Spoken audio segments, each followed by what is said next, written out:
Assalamu alaikum warahmatullahi wabarakatuh. My name is Sumaya Khatun and today I want to explain about a very beautiful religion, that is Islam. But before moving forward, I just want to remind you that what Allah says in the Holy Quran, Inna ad-deena inda Allahi Islam.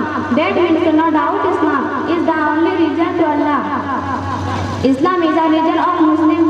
It is the best religion of all. It is the religion of peace and progress.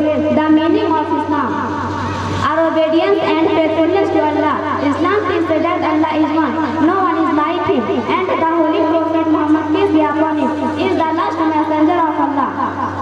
We should always request for Allah's help. We should always speak truth. Respect our parents and teachers. We should always